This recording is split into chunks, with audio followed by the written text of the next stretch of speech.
Dans la nature, il faut savoir être rapide. Les prédateurs chassent en embuscade.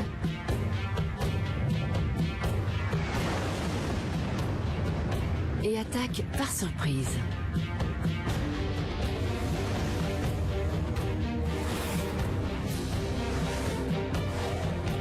La vitesse est une arme mortelle. L'observation des images au ralenti et l'analyse de l'anatomie des animaux révèlent leurs étonnantes techniques de chasse. Les immenses plaines de la savane sont un terrain de chasse idéal.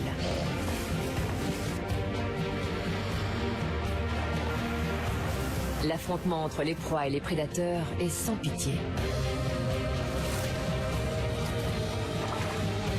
Tout se joue en un clin d'œil.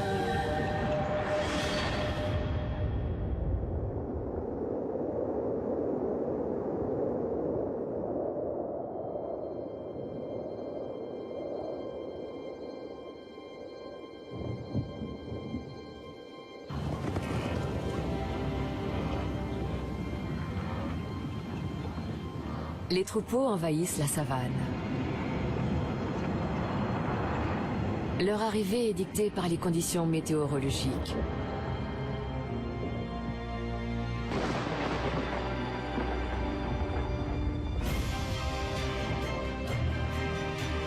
Dans la région, les changements de saison sont très marqués. Ils donnent lieu à une grande démonstration de force et de vitesse. Il y a les prédateurs habituels et les invités surprises.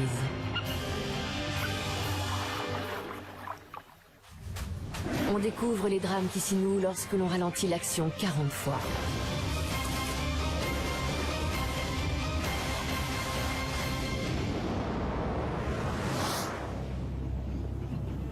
Trois mois par an, le sol volcanique du Serengeti accueille un immense banquet.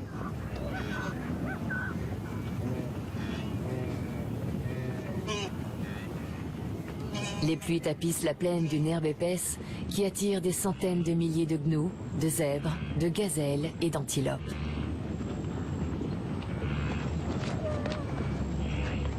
Pour les prédateurs, c'est une invitation irrésistible.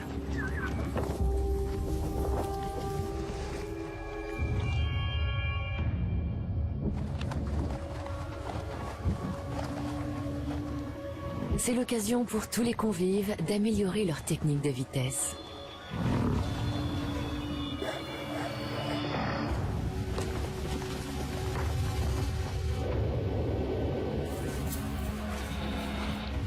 Plus les prédateurs sont rapides, plus les proies doivent l'être pour leur échapper.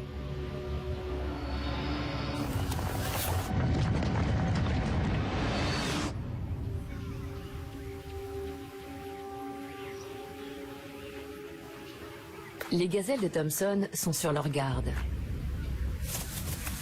Elles sont au menu d'un prédateur redoutable.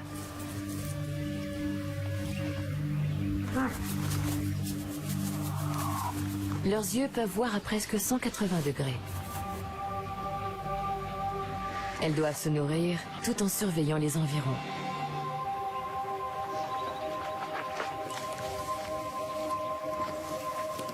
Dans la savane, seuls les plus rapides peuvent survivre.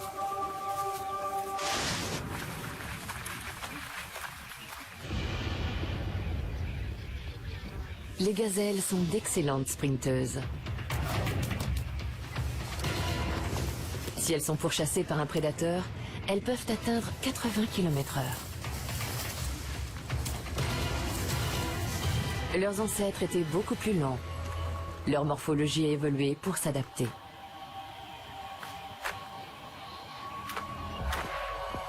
Elles ont une arme secrète. Leurs sabots sont des ongles modifiés qui permettent aux os de leurs pieds de ne pas toucher le sol. Les gazelles courent donc sur leurs sabots. L'os du pied s'est allongé et redressé pour s'intégrer au reste de la patte.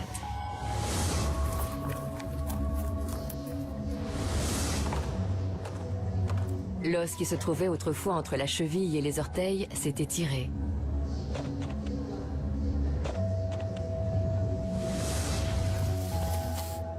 Avec des pattes plus longues, la gazelle fait de plus grandes foulées. Celles de l'arrière sont toujours un peu pliées pour pouvoir bondir à tout instant en cas de danger. Ainsi, la gazelle peut échapper au prédateur le plus rapide du monde.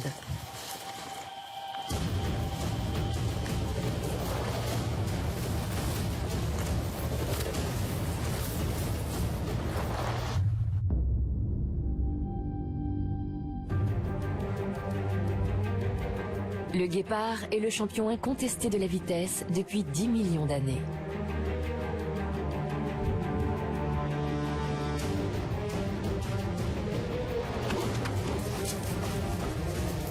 Sa vitesse peut atteindre 110 km/h.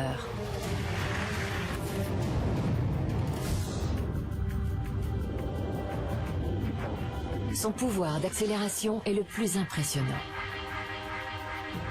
Au démarrage, il distance la plupart des voitures de sport.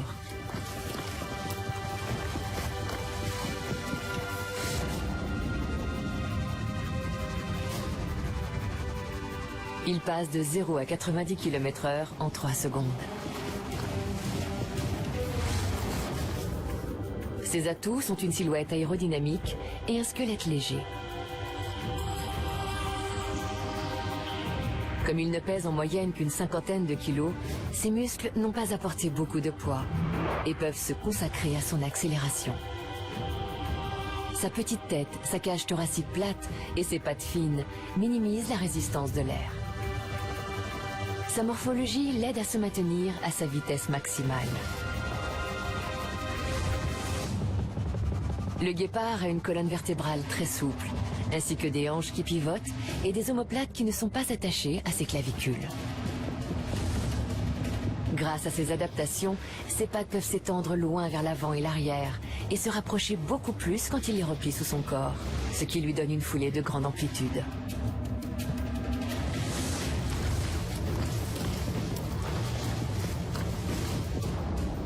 Quand il court, il passe plus de temps en suspension qu'au sol.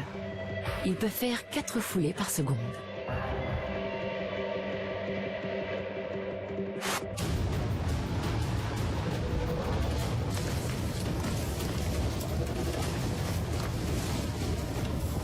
À pleine vitesse, sa longue queue musclée lui sert à se stabiliser.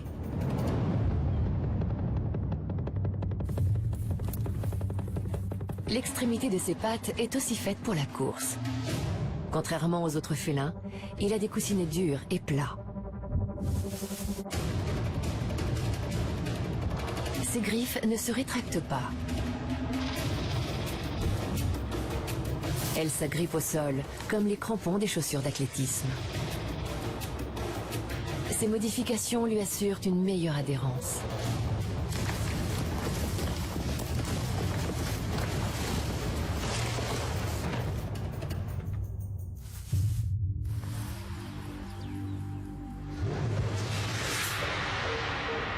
Cette morphologie doit être alimentée par un moteur puissant. Ses larges narines font entrer beaucoup d'air dans ses poumons. Il fait jusqu'à 150 respirations par minute et son cœur volumineux envoie le sang oxygéné vers ses muscles.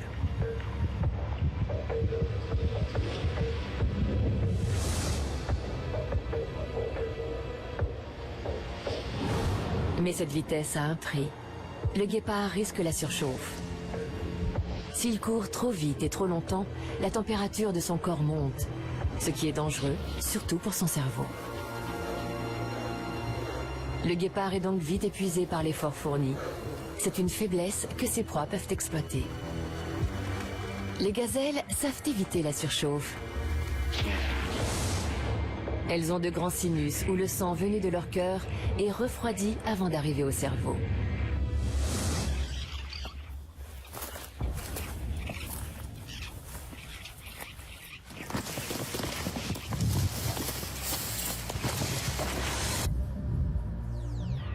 Un guépard doit arrêter de courir quand son corps atteint 40,5 degrés.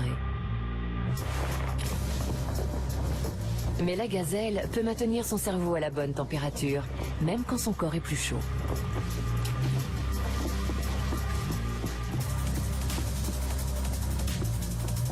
La capacité de ses poumons à favoriser les échanges gazeux lui permet de courir plus longtemps que son ennemi. Au bout de 6 secondes de course-poursuite, le guépard a déjà presque atteint ses limites. En 12 secondes, son cœur commence à souffrir et son cerveau s'échauffe dangereusement. Au bout de 17 secondes, il doit abandonner. Il a parcouru presque 1 kilomètre à pleine vitesse. Il est épuisé. 5 secondes de plus, il se serait effondré. Et serait sans doute mort.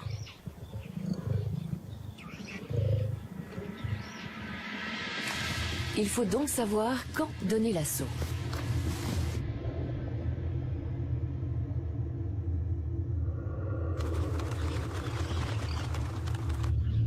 Le guépard a l'avantage de l'accélération et de la vitesse, mais la gazelle a plus d'endurance.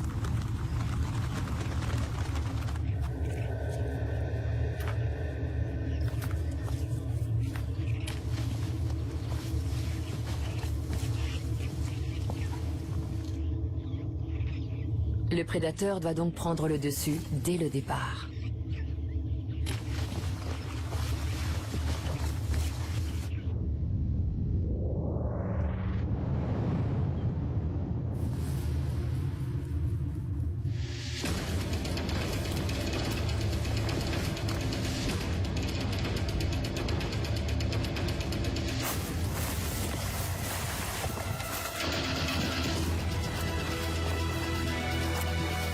La gazelle bondit en zigzag pour gagner du temps.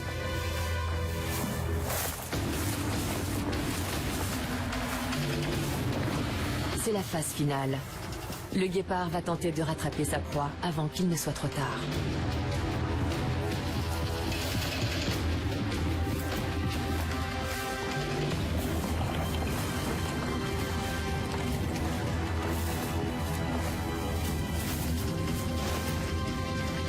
Dès qu'elle fait un faux mouvement et diminue son rythme, la gazelle est perdue.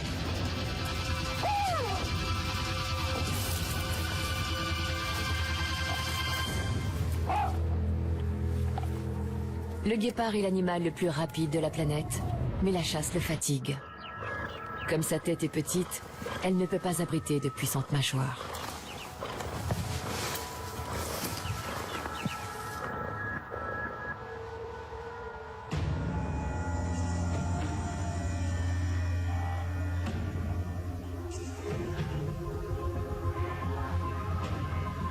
Dans le Serengeti, la saison d'abondance ne dure que quelques semaines.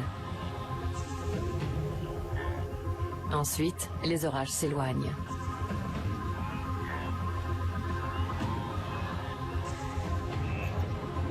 La longue saison sèche revient. Les gnous, les gazelles et les zèbres repartent vers le nord. L'herbe y est moins nourrissante, mais elle pousse tout au long de l'année grâce à la présence de sources. Dans la savane, la pluie ne reviendra que dans 7 mois. La vitesse devient moins importante. Il vaut mieux être fin stratège et résistant.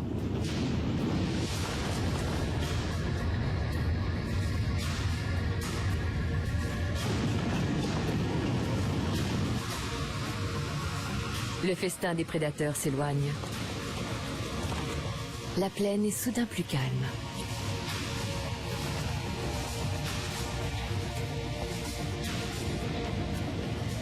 Les gnous suivent les orages vers le nord.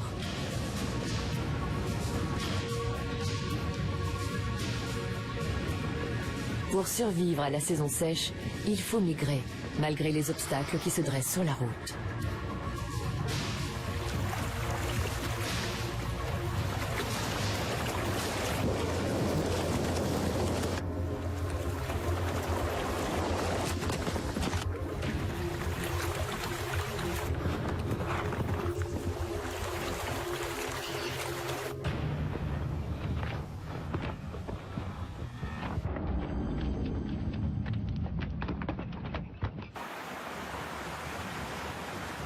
La traversée du fleuve Mara est le plus grand défi. Les pluies ont transformé le petit ruisseau en torrent déchaîné.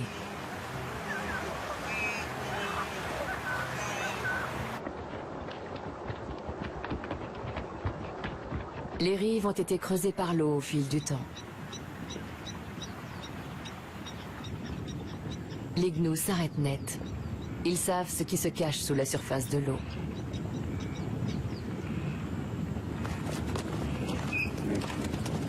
Le plus dangereux n'est pas le courant du fleuve.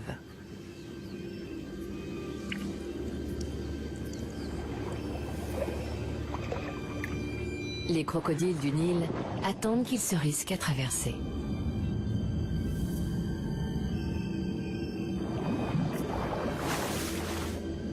L'arrivée de la grande migration est l'occasion de montrer leur talent pour chasser furtivement.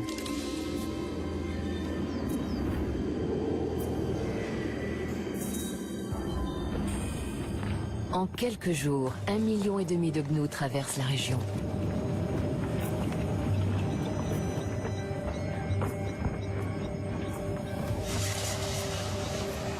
Ils savent instinctivement qu'ils doivent passer, mais la peur les retient encore.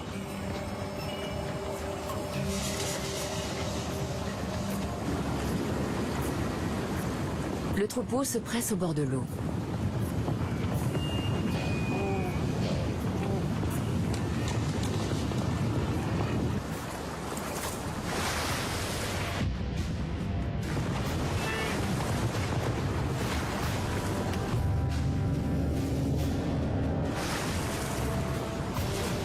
Les gnous comptent sur leur nombre pour survivre. Statistiquement, ils augmentent leurs chances d'échapper aux prédateurs quand ils se déplacent en masse.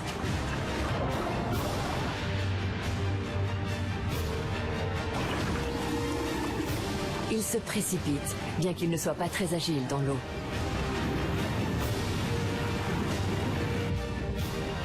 Les crocodiles du Nil attendent l'événement depuis plusieurs mois.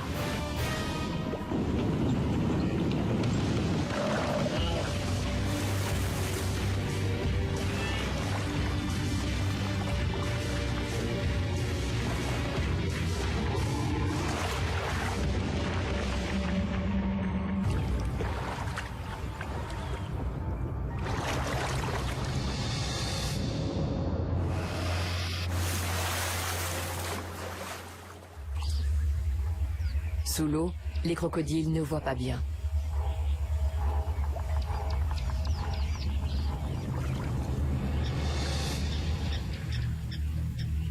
Ça ne les empêche pas de repérer leur proie.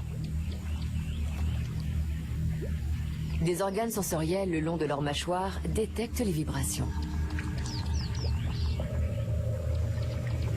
Ils peuvent chasser même dans des fleuves très boueux.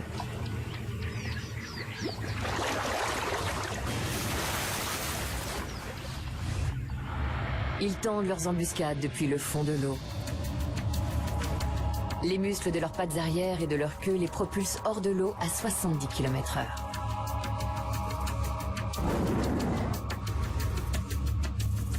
Mais ils doivent être tout prêts pour atteindre leur cible. Leurs yeux, leurs oreilles et leurs narines sont sur le dessus de leur tête pour pouvoir surveiller les environs et respirer tout en se cachant dans l'eau, même quand elle est peu profonde.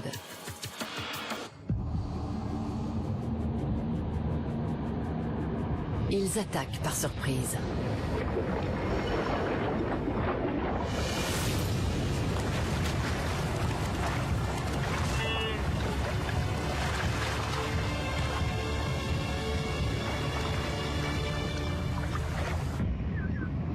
Bien souvent, dans le fleuve Mara, les crocodiles n'ont qu'à se servir.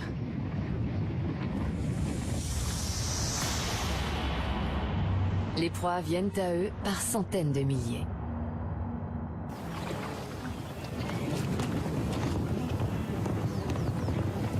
Les gnous pénètrent dans une zone à risque.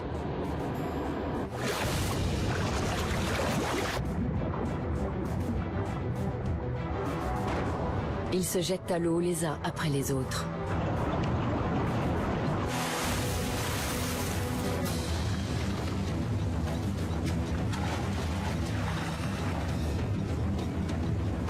La panique s'empare du troupeau, attaqué par des prédateurs invisibles.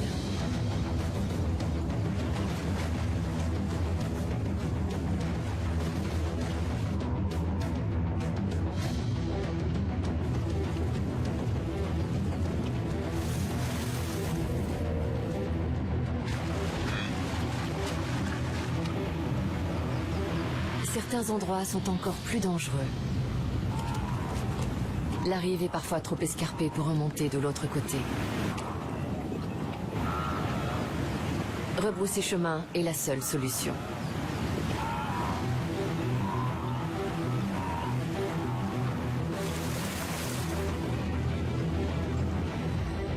Les vagues de gnous se succèdent pendant des semaines et les crocodiles en profitent.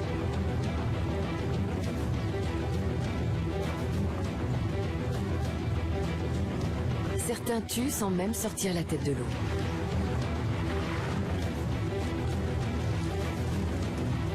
Finalement, le flot de proie semble se tarir.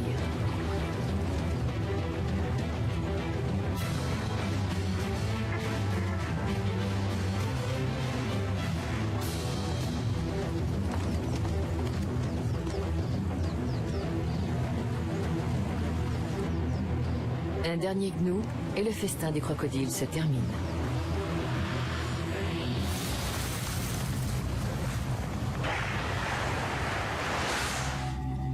Les reptiles ne sont pas les seuls chasseurs du fleuve à utiliser la vitesse. Là où le courant est plus calme, ou dans les petits lacs, le bec en ciseaux a une technique moins violente mais très efficace. Son bec est unique en son genre. La mandibule en bas est plus longue que le maxillaire. Le bec est aussi très fin. Plat comme des ciseaux, il est conçu pour fendre l'eau à grande vitesse.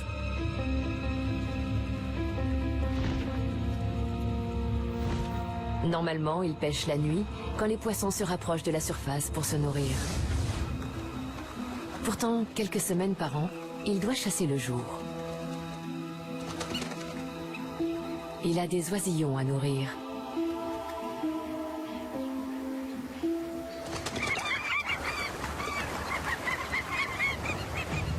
Ses longues ailes pointues sont parfaites pour voler à basse altitude à 60 km/h.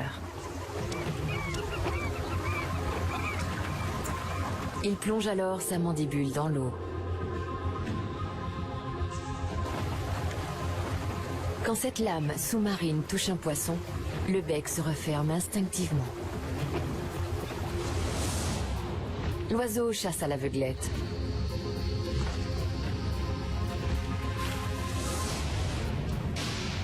Le poisson est pris en cisaille par le côté. Tout se passe très vite.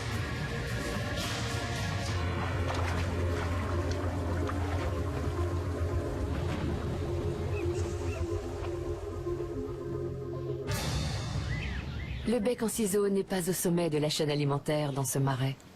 Le pigargue vocifère, surnommé aigle pêcheur d'Afrique, domine le ciel. C'est l'heure du repas pour lui aussi.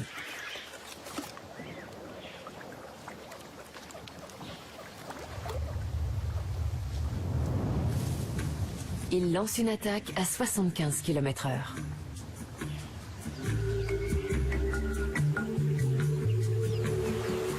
Il vole très bas, en silence.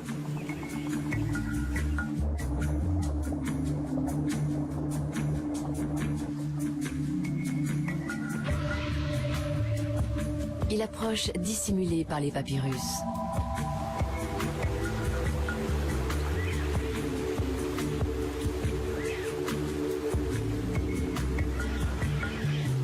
Puis, il replie un peu ses ailes pour accélérer.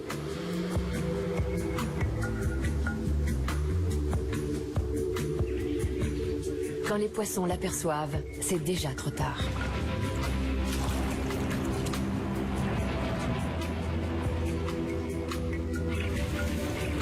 Ensuite, il modifie une nouvelle fois la forme de ses ailes et la cadence de ses battements. La vitesse ne l'intéresse plus. Il doit désormais reprendre de l'altitude en portant une charge.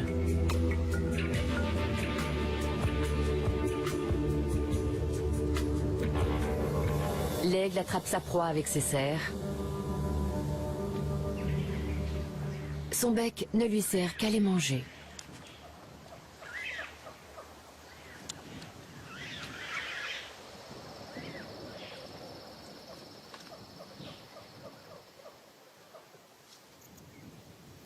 Les saisons ont passé et les gnous se préparent à reprendre la route.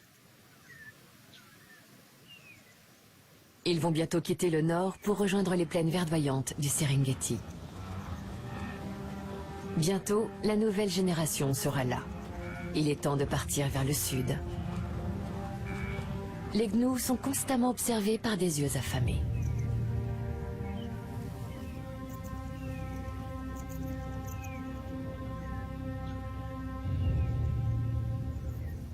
Les lions sont les plus gros carnivores de la savane.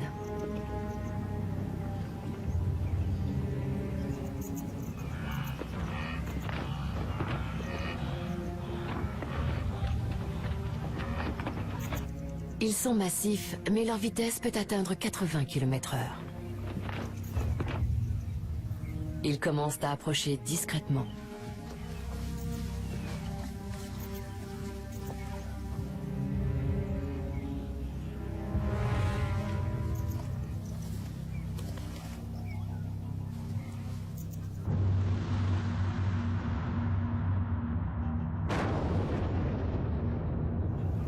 Les gnous sont constamment sur leur garde. En cas de danger, ils préviennent le reste du troupeau. Ils se protègent en restant groupés. Ceux qui s'éloignent du troupeau sont des cibles faciles.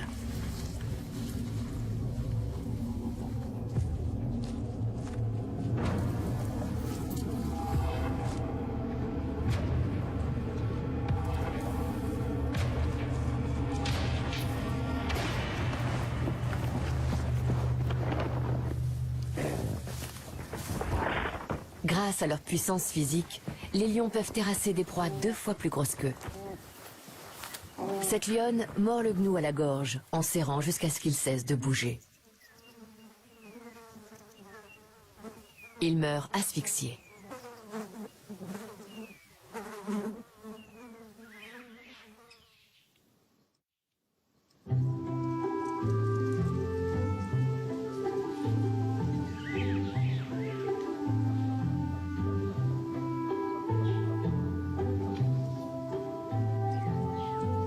Une autre famille de chasseurs vit dans la savane.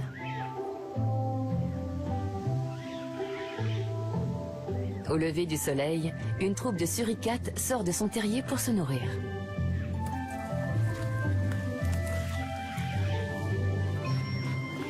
La nuit, ces animaux perdent 5% de leur poids parce qu'ils grelottent de froid.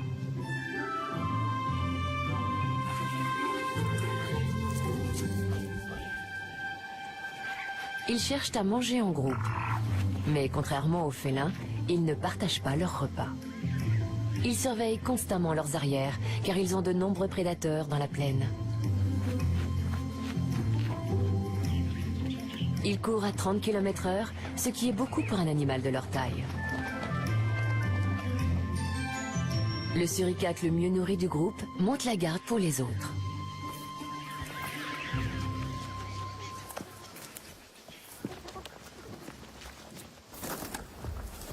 Ils savent creuser très vite pour attraper les petits insectes cachés sous terre.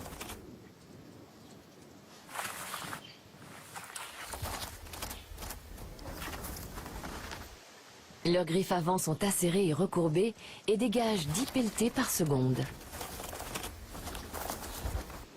Ils ont une paupière supplémentaire transparente appelée membrane nictitante qui protège leurs yeux des projections.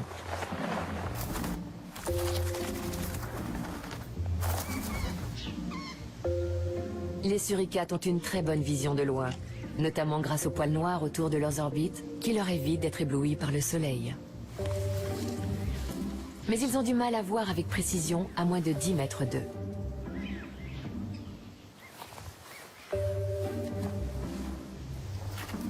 Ils se fient surtout à leur odorat. Mais c'est parfois dangereux d'y aller la truffe la première.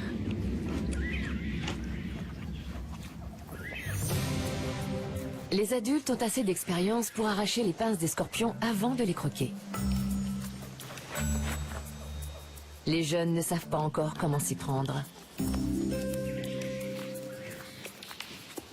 Instinctivement, ils tentent de mordre la partie la plus charnue, mais ils se font pincer à chaque fois.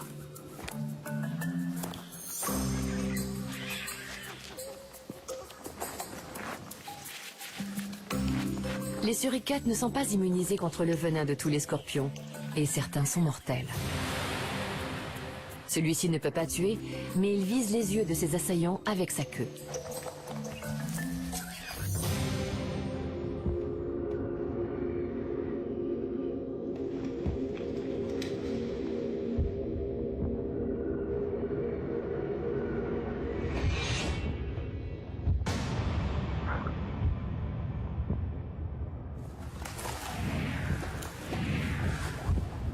Le suricate n'aura pas de séquelles, mais il a retenu la leçon.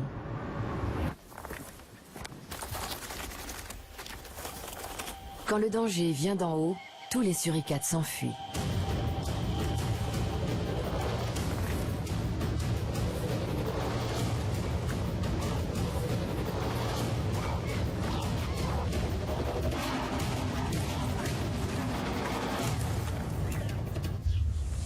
Une silhouette menaçante se dessine dans le ciel. Les rapaces ont un bec crochu, des serres puissantes et une vue perçante.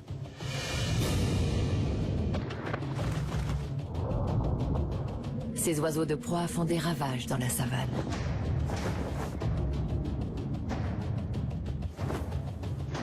Le record de vitesse, avec plus de 300 km/h, est détenu par le faucon pèlerin.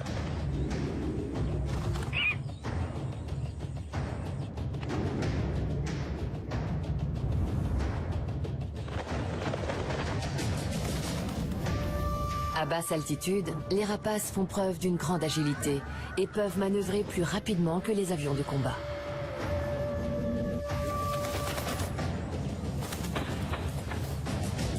Les plus puissants, comme l'aigle martial, peuvent renverser un homme adulte. Ils n'hésitent pas à s'attaquer aux petites antilopes. Les attaques furtives des hiboux grand-ducs et les vols supersoniques des milans à bec jaune terrifient les petits mammifères. Ils ont des muscles oculaires conçus pour faire le point rapidement et une rétine à haute résolution. Leur bec a le bout recourbé et des arêtes tranchantes, ce qui les distingue des autres oiseaux. Leur arme de chasse n'est pas leur bec, mais leur serre.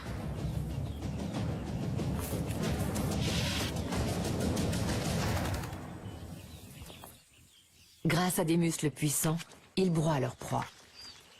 L'extrémité de leurs pattes rappelle certains monstres du Jurassique, et ce n'est pas une coïncidence. Les oiseaux sont les plus proches parents vivants des dinosaures. L'évolution des plumes leur a permis d'être plus rapides que les ptérodactyles et de dominer le ciel aujourd'hui. L'un de ces rapaces préfère chasser au sol. L'autour à ailes grises a de longues pattes. Il court vers sa proie.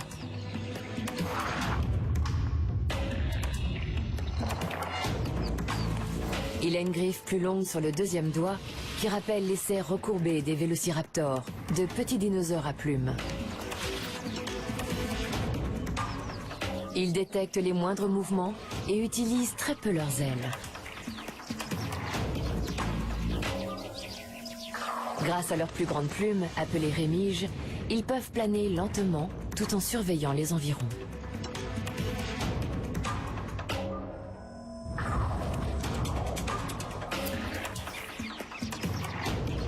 Leur vue est 8 fois plus précise que celle d'un homme.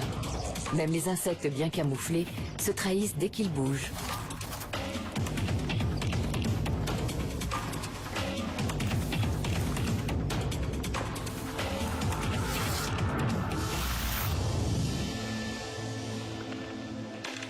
La mort s'est abattue sur cette sauterelle à la vitesse de l'éclair. Quand les migrations reviennent dans le sud, les grands prédateurs retrouvent le devant de la scène. Le festin est particulièrement abondant. Après les pertes subies, les troupeaux doivent se reconstituer. Et comme toujours, ils sont parfaitement synchronisés. Les gnous, les gazelles et les zèbres attendent que la pluie revienne pour accueillir la nouvelle génération. Les mères peuvent retarder l'arrivée de leurs bébés. Environ 80% des femelles mettent bas sur une période de 2 ou 3 semaines.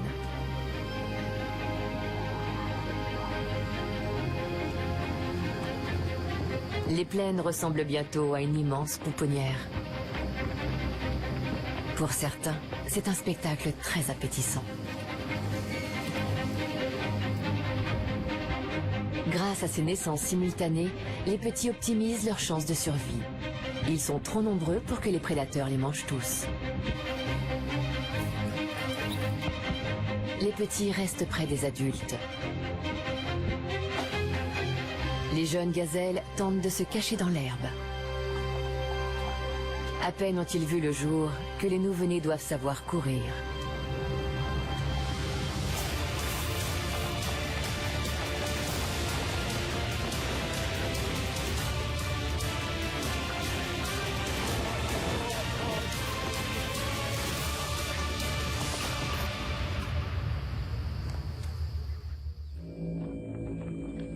Les zèbres font une halte. Ils ont repéré un point d'eau. C'est un endroit dangereux, surtout en cette période. Les mères doivent protéger leurs petits. Elles savent que les prédateurs sont partout, prêts à profiter de la moindre faiblesse.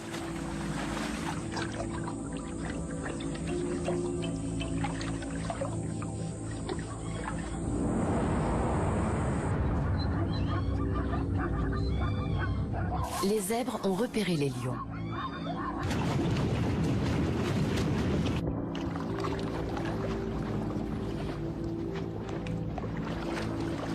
Pour déjouer une attaque, le groupe crée une situation de chaos.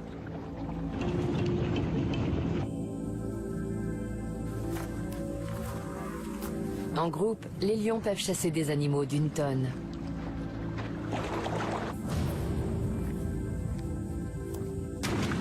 Mais s'attaquer à un jeune est toujours plus facile. Malgré la confusion, ils ont choisi leur cible.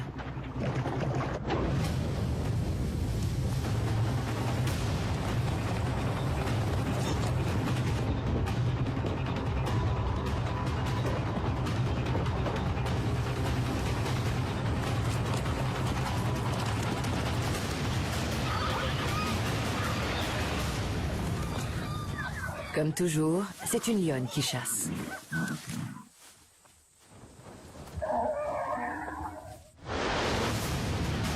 Elle a bondi d'un coup hors de sa cachette.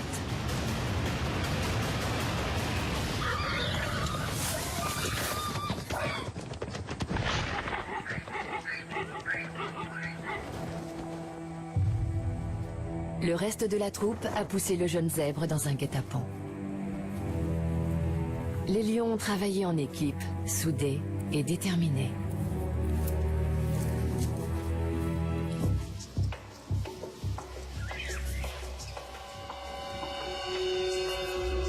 Un autre habitant de la savane se montre sans pitié. Il a la réputation d'être un charognard, mais la plupart du temps, c'est un chasseur.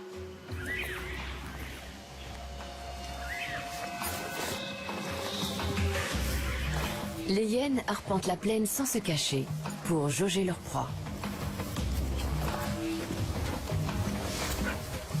Elles sont à l'affût pour repérer les jeunes, les vieux, les malades et les faibles.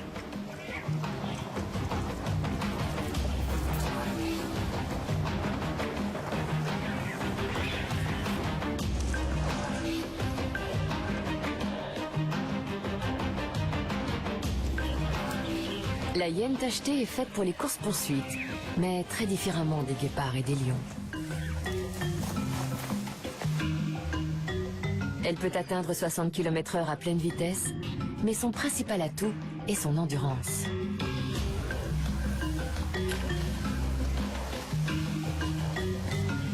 Elle est capable de maintenir une allure de 40 km/h pendant une quinzaine de minutes pour mener ses victimes à l'épuisement.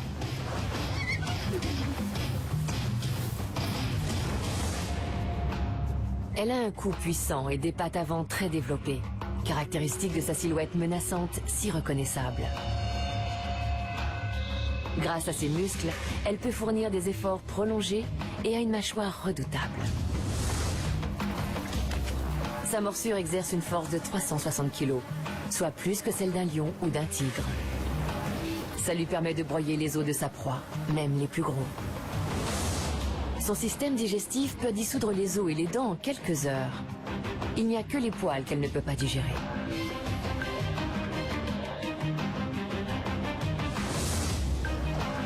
Une gazelle tente désespérément de détourner l'attention des hyènes pour protéger son petit. Ces prédateurs ont l'habitude de tourner autour de leur cible dans tous les sens. La gazelle est paniquée et les hyènes sont déterminées.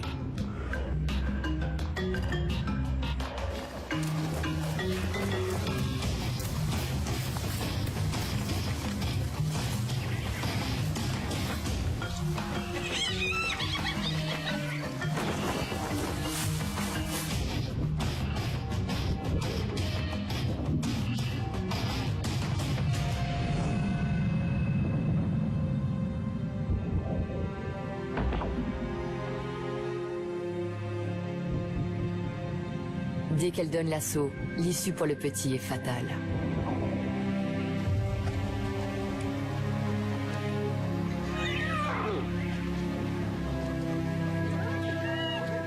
Les clans de hyènes comptent jusqu'à 80 individus.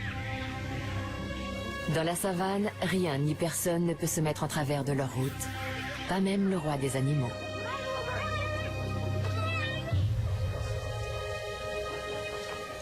Les prédateurs ne se disputent pas les proies. Il y en a assez pour tout le monde.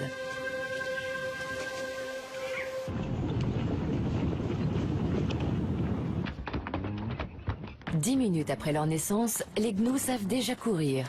Et en quelques jours, ils sont assez rapides pour suivre les adultes.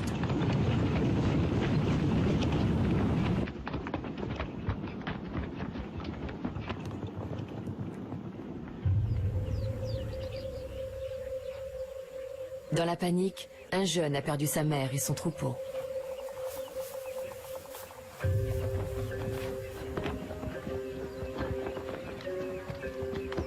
Son instinct lui dicte de suivre les animaux plus gros.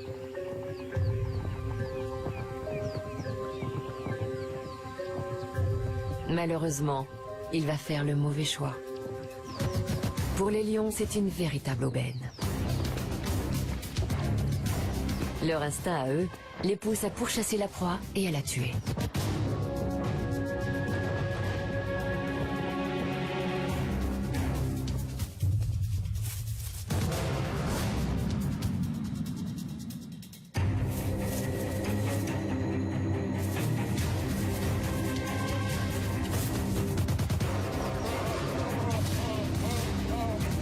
Ce sont des jeunes qui commencent par jouer avec le petit gnou, parce qu'ils n'ont pas faim ou parce qu'ils ont encore besoin d'apprendre à chasser.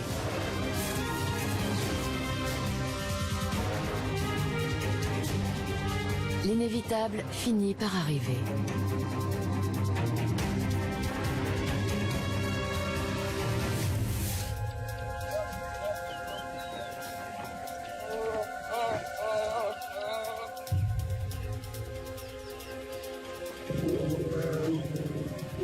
Même en période d'abondance, impossible de résister à un repas aussi facile.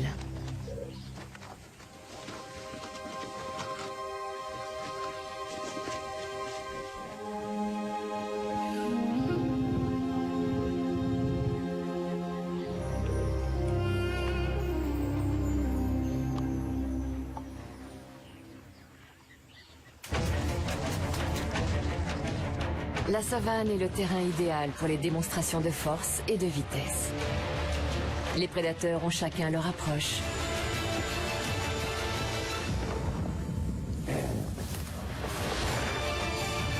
Embuscade, brutalité, travail d'équipe, endurance. De tous les tueurs de la savane, le plus impressionnant est le guépard. Parfois, il s'allie à d'autres pour chasser en groupe. Le voir courir à 110 km/h est un spectacle fascinant.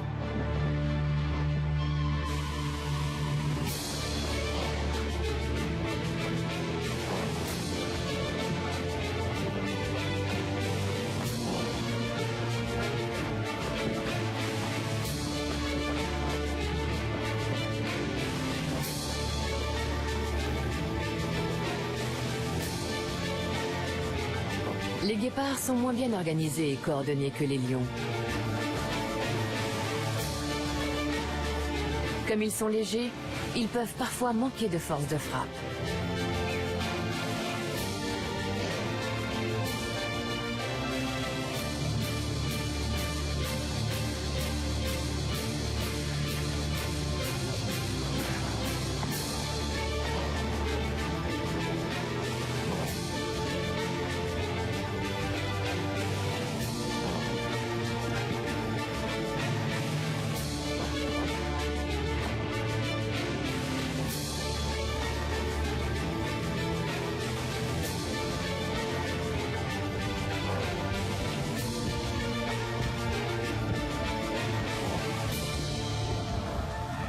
Mais c'est sans conteste l'animal le plus rapide de la région.